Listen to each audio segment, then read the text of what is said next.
Bonjour à toutes et à tous, nous sommes le samedi 3 avril 2021. Bienvenue sur la quotidienne des nouvelles du pays. Le Bénin mobilise 326 millions d'euros pour la modernisation et le renforcement du réseau national de transmission et de distribution électrique. Un coup de maître du gouvernement béninois à travers le ministre des Finances Romuald Wadaï. Le Bénin confirme une fois de plus sa capacité à mobiliser des financements attractifs sur les marchés des capitaux assortis de conditions financières très favorables et inédites malgré la pandémie du Covid-19.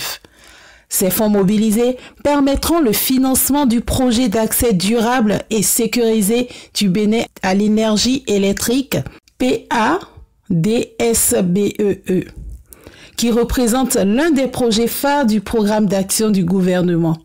Ce projet couvre 8 départements qui permettra d'alimenter plusieurs zones d'activité, renforçant ainsi la montée de l'attractivité du Bénin auprès des investisseurs industriels et économiques.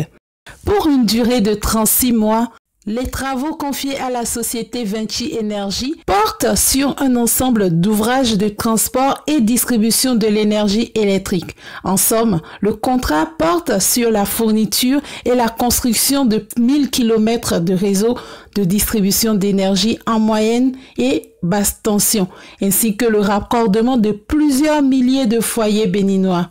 Encore une fois, bravo au chef de l'État et son gouvernement. Le nombre des décès liés à la pandémie de la Covid-19 a connu une hausse depuis le 29 mars dernier.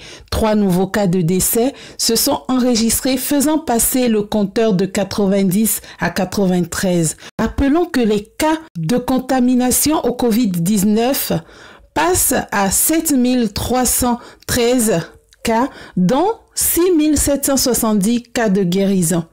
Par ailleurs, la campagne de vaccination lancée depuis le 1er avril se poursuit sur toute l'étendue du territoire national. En attendant, continuons tous à pratiquer les gestes barrières dans notre quotidien. À quelques jours de la tenue de l'élection présidentielle du 11 avril 2021, le gouvernement renforce la sécurité dans certaines communes par le déploiement de contingents militaires.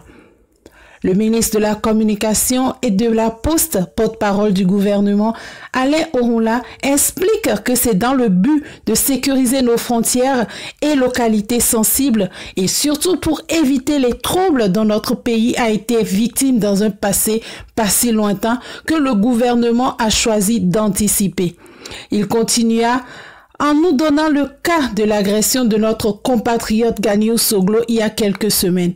Face à ces risques, poursuit-il, il est du devoir et de la responsabilité du gouvernement de prévenir plutôt que d'avoir non pas à guérir, mais à déplorer des pertes en vies humaines, des atteintes à l'intégrité physique des citoyens ou simplement des troubles à l'ordre public.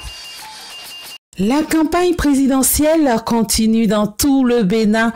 Il faudrait noter néanmoins que 2 sur 3 des duos candidats sont très peu perceptibles depuis le début de cette campagne.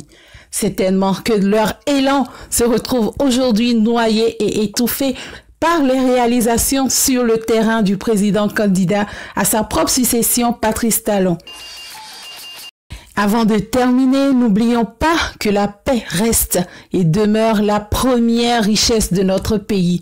Nous devons donc la préserver. Ne jouons donc pas aux héros pour finir zéro.